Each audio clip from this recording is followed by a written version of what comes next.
if you drink every night when you come home at 5 o'clock and you go straight to the kitchen or wherever and pour yourself a drink or grab a beer from the refrigerator, don't do that. Change what you do when you go home. Do something different to change up that routine and break that consistency.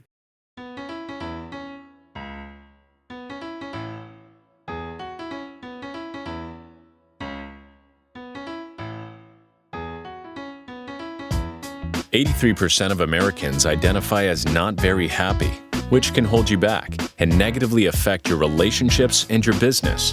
On this podcast, we discuss the proven steps to happiness so you can restore balance and rekindle your joy."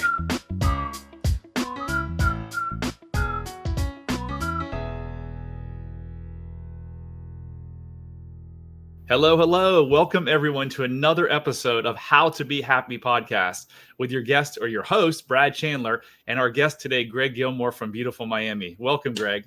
Hello. Hey, Brad. Good to see you again. So let's just jump right in. Greg, is it easy to be addicted to something? Brad, I will tell you what one of my clients said. He described his addiction as hard work. And it took me back. I said, "What are you talking about?" He's like, "No, because I had to wake up in the morning. I had to think about where I was going to get the money. I had to find out where I could get the drug of choice. I had to wait hours sometimes in getting that. And then in his case, he had to find some place to do it, right? It's not easy. It doesn't matter if you're talking about drugs, alcohol, or smoking. All of those, it's easier to be sober. Food too. It's easier to be sober, and it's also less expensive, not to mention how much healthier your life is going to be without it. And I heard Wayne Dyer telling that same kind of story associated with smoking. It's easier to be a non-smoker than it is to be a smoker. And he described the cost, and in today's society, having to go out into different places. You have to go outside. You have to be freezing cold.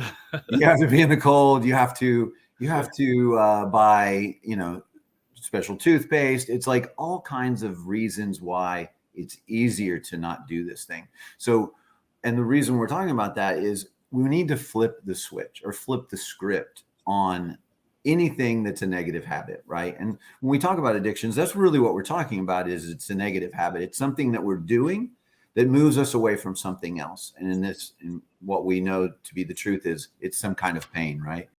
And the thing that keeps people from doing it, in my estimation, is that they don't know what their life is going to look like without it. And it seems like such a long-term commitment, something that's just their mind can't get behind. So what I would say, and what, Brad, I know you agree with me on this, but break it into smaller pieces. Think about it in 24-hour segments. So the takeaway before we dive more deeper in is that being an addict is really, really difficult, right? If we can, and we'll show them how, if you can solve the addiction problem, life becomes a lot easier. So last week we talked about the 3 reasons that someone becomes addicted, right? And those are the stress, emotional pain, and social disconnection. In this episode, we're going to talk about understanding the reasons for escape and processing those reasons. So you touched on it a little bit, but what is the first thing, Greg, that you would recommend someone that has an addiction to any substance would start to do? Yeah. So, and we talked about this last week, but connection, right? Gain connection with something other than the drug of choice, whether it's alcohol, drugs, or anything really. Gain connection with other things. And ultimately, you have to move toward gaining connection with yourself. And that's going to lead you to who you really are. Finding out what it is that you like to do that's not associated with this other behavior. I would say the most important thing is plan ahead. I'm not, like I just said, you don't have to plan ahead 24 years. You just have to plan ahead 24 hours. What are you going to do during those times when you're most likely going to, or have historically used drugs, alcohol, or had an issue with eating, or whatever it is? What could you do instead? You have to have a plan, because it turns out that a craving only lasts about 15 minutes. So really, you just need 15 minutes to move forward. So what is it that you enjoy doing, whether it's going for a walk, going to the gym, calling a friend and talking to them, as opposed to going to the refrigerator or going to the liquor store, right? Just get them to be that buffer. And who are those people? So I experienced this, I stopped drinking in January of last year. So it's been almost 2 years. And in the 4 years up to my stopping, I became a bourbon connoisseur. I love bourbon. Through COVID, I drank it just about every night. And I'll go into restaurants frequently and I'll see that bottle of bourbon. And I'll be like, oh my gosh, that would taste so good. 5 minutes later, I have completely forgot about it. So you are right. It's interesting how if we just don't fight the feeling and we just let it be, it often dissipates, whether it's a feeling to want to drink or the feeling of like loneliness or the feeling of despair or anger or shame. Absolutely. Yeah. And recognize it. So I think the thing that we're also going to talk about today is awareness.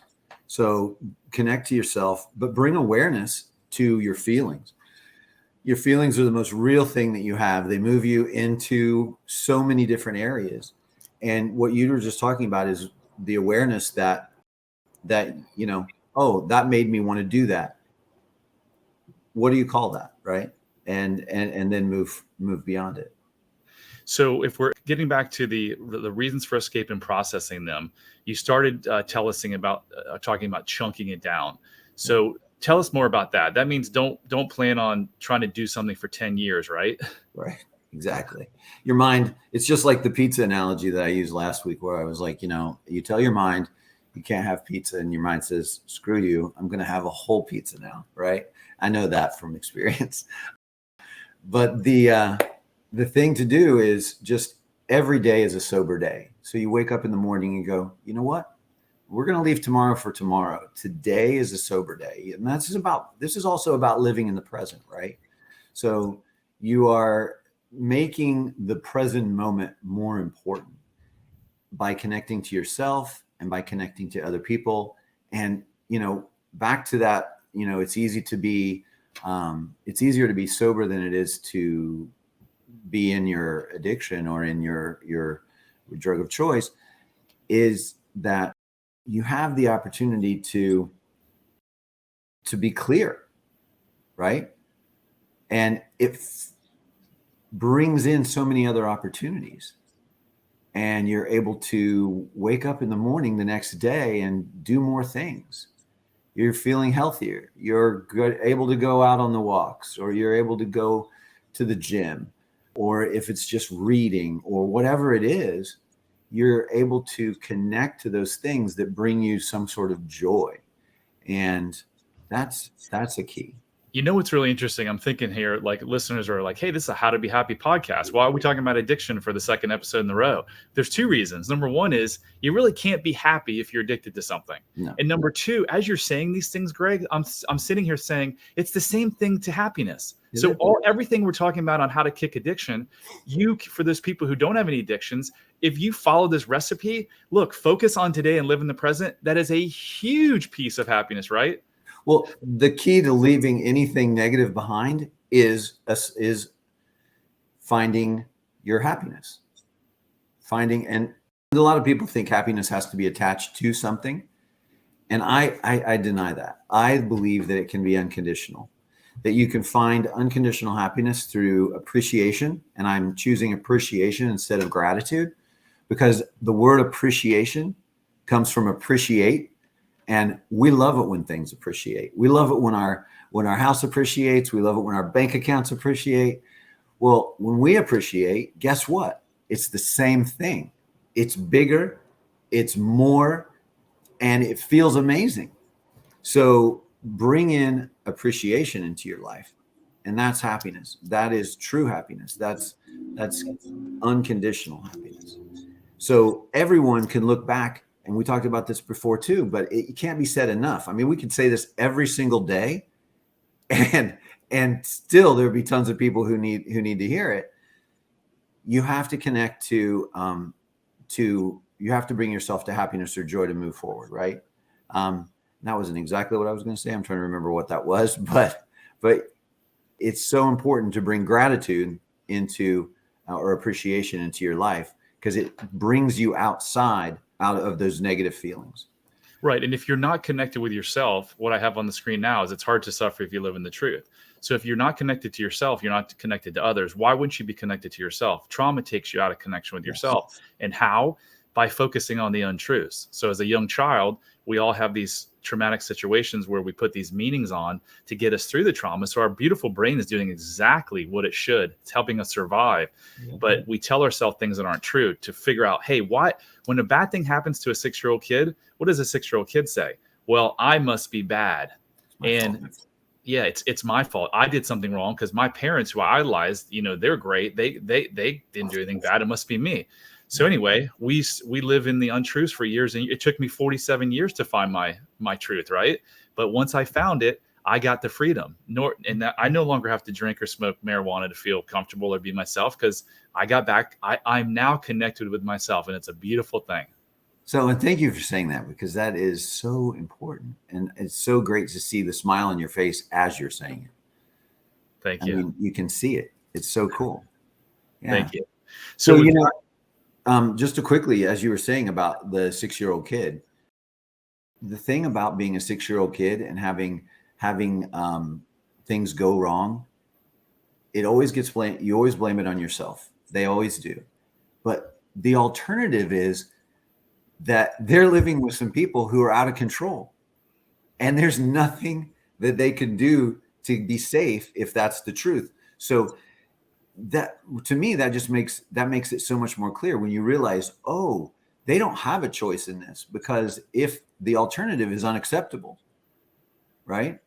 Right. So I think that was really a big piece of understanding when I realized, yeah, that's, of course you're going to blame yourself, because the alternative just is not an alternative at all.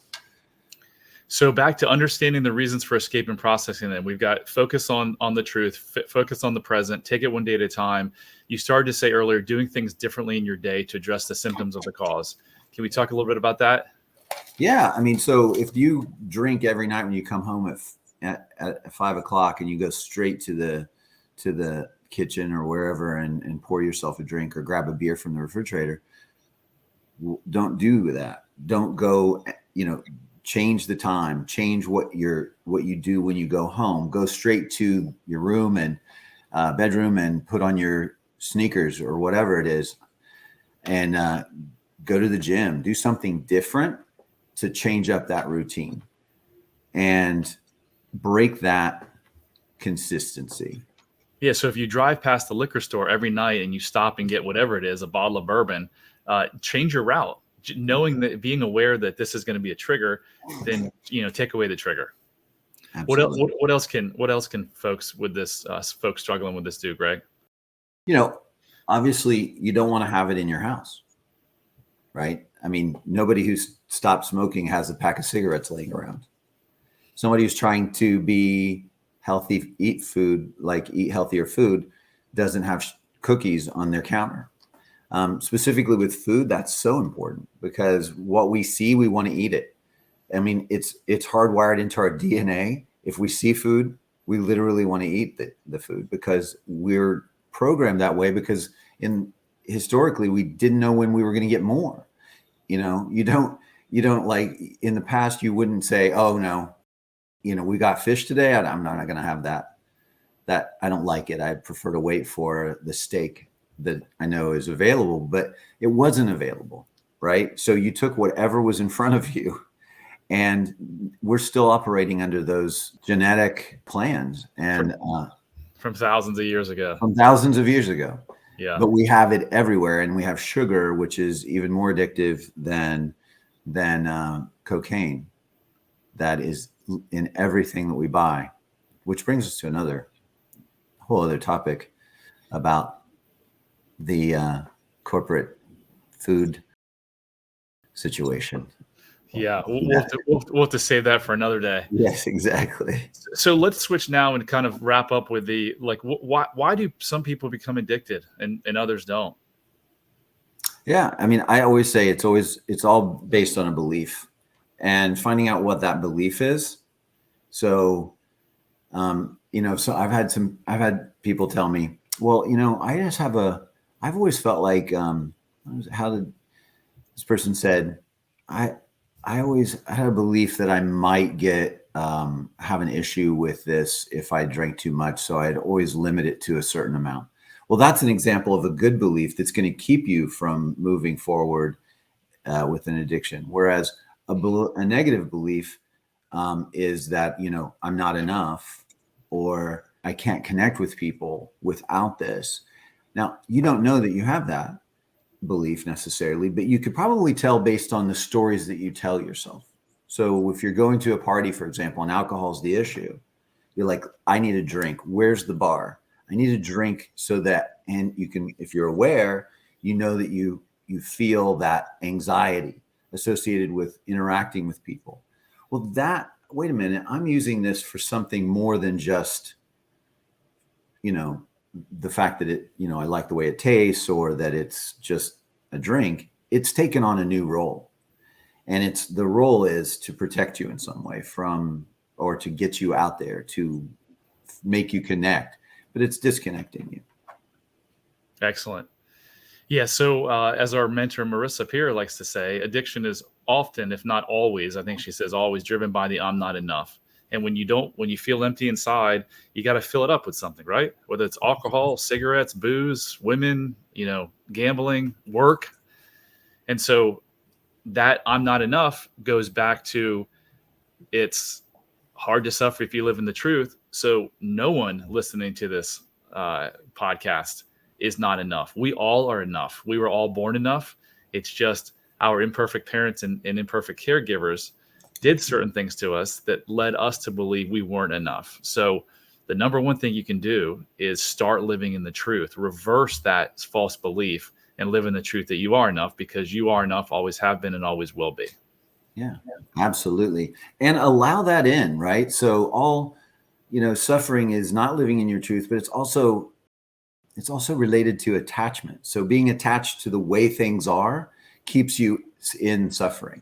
Being attached to your way of something working out, or the way you think things should be, will keep you in suffering, and will also keep you in an addiction. Right. So we talk a little bit offline about the science around labeling and emotion. My good friend, Dr. Eugene Choi, was on a recent podcast and talked about this fascinating study that UCLA did, where they hooked participants up to brain scans, and they showed the participants pictures of people in survival mode, because often when you feel a negative emotion, you're in fight or flight, which is survival mode, right? So when they showed them these pictures of someone being angry, fearful, anxious, sad, whatever it was, their survival state kicked in, which is their amygdala got activated. Then they asked them what they saw, and the moment that the participants labeled the emotion, they were immediately kicked out of the survival state brain, and it turned on the executive state brain, because it requires you to think about it. So what we'd urge you to do is, when you feel these negative emotions, don't fight them, just pause and identify them, and then label them. And don't label them as I am, because when you say I am angry, you're identifying with angry, right? So an identity lasts for a very long time. A feeling comes and goes. So if you say I feel angry, that's a much better way than to identify by rather than saying I am. So just sit with it. Give yourself compassion, because a lot of us didn't get that compassion as a child. You can now give yourself that compassion, and then it's going to dissipate. Just like that feeling of wanting to drink just dissipates. If you fight it, it's not going to dissipate. If you sit with it and let it go, it's going to go. Absolutely. So I call it, I have a 3-letter acronym because there aren't enough in the world. It's APL, or Apple. So bring awareness, process it, and let it go. Right. So if you say there's the anger, or I'm feeling, I feel angry. What is that about? And if you understand where that's coming from, what the belief was that's driving it, and you say, oh, that's something that I picked up when I was 6, I can let that go. And the opposite of attachment is allowance. So you just allow it to float away. So Greg, you've had the fortunate experience of helping a lot of people who are addicted to substances kick the addiction habit and find freedom, right? Yes. What would you say? I mean, there's 100 things anyone can do, right? But what would you say the single most important thing someone could do if they're listening to this now and they are tired of the life that they're living because they are being controlled by this substance? Yeah. I mean, again, it's connection to yourself is so important, and finding something that you're interested in that is outside of it. So you have to fill that time, and you're probably spending a lot of time, doing this thing. So find something that is interesting to you, and it's going to grow over time. That's the beauty of it. The more you connect to yourself, the more you get inspired, the more inspiration comes, the more action you take on that inspiration. And that's flow, right? That's fun. That feels good. It feels easy.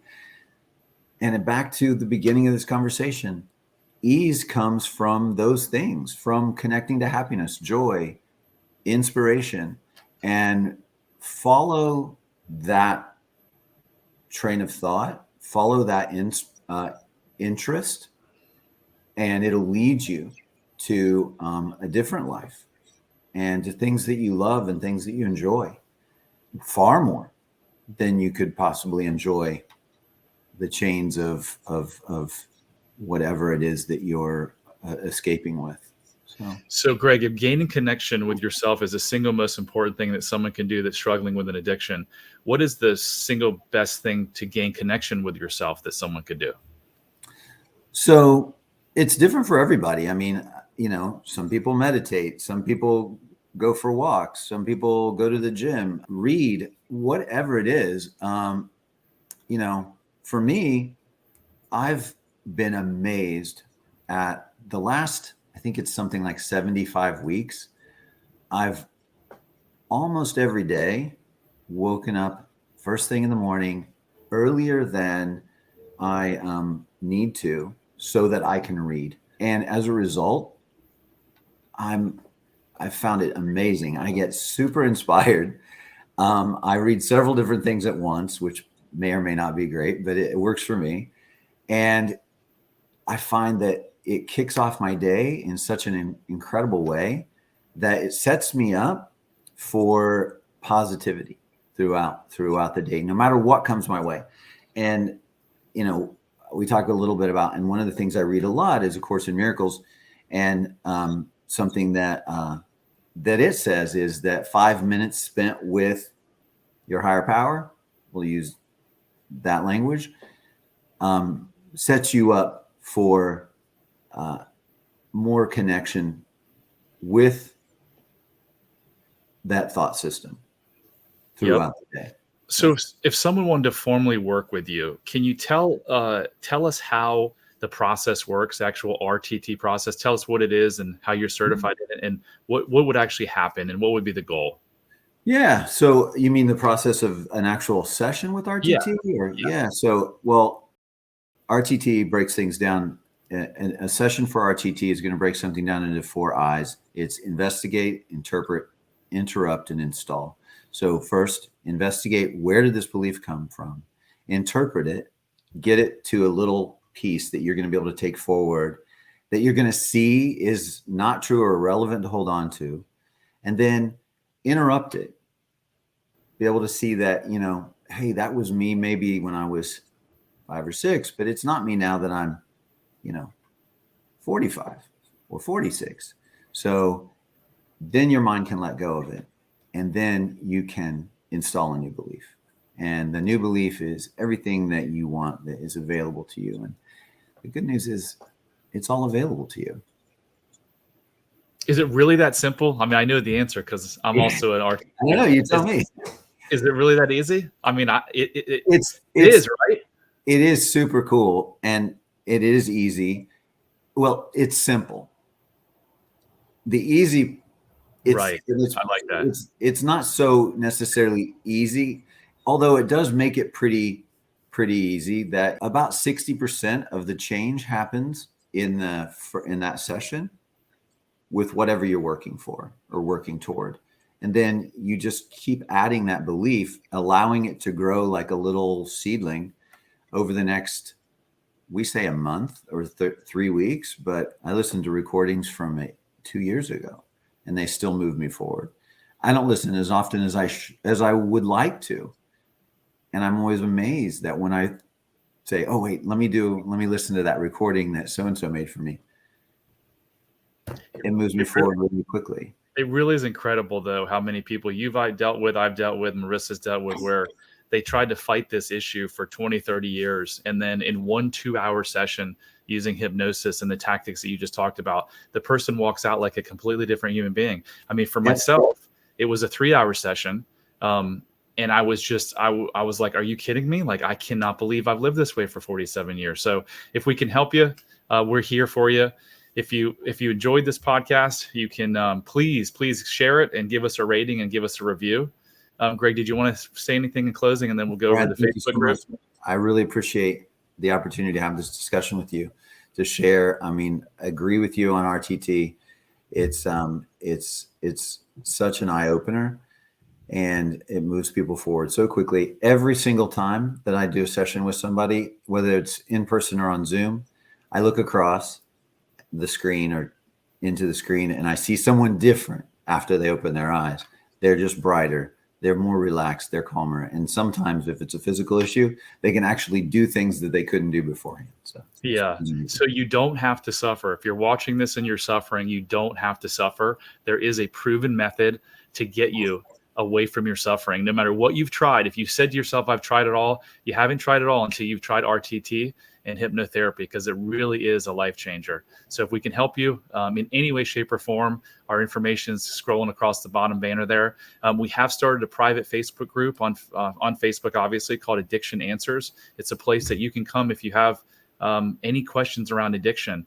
We like to come at addiction from a little bit different than some of the other places out there that treat it. And it really is just like with any pain, whether it's physical or mental, we go to the source of it. What created this pain? And it likely stems from, age 4 to age 10. And Greg, you've probably heard this countless times. It's every day I hear this, but my childhood wasn't that bad. I wasn't beaten up, or I wasn't this or that. And there's such thing as little trauma and big trauma. You don't have to have been raped or sexually molested to have trauma. I mean, they're very benign things where you can feel like your mom liked your sister more, or you weren't properly cared for. So don't ever try to compare yourself to another person. Just know that if you're suffering, it likely goes back. And if you can't remember it, oftentimes people can't remember stuff, but when we put them into hypnosis, all of these scenes come up, and then we're able to be aware and heal them. It's that constant pressure that has more effect than those major instances. So, yeah. So it's Addiction Answers on Facebook. If we can help you out there, go there. If we get enough interest, we might start doing weekly or monthly calls on there to help us out. Anyway, another session in the books of How to Be Happy podcast. And if we can help you, let us know. And just remember, you don't have to suffer. And yes, be happy. Thank you. Bye now. Hit subscribe if you don't want to miss out on more life-changing content. And if you're struggling, you don't have to. Go to bradchandler.com/contact. There, you can join the Facebook community of like-minded entrepreneurs, and you'll see a button to schedule your freedom and happiness call. See you on the next episode.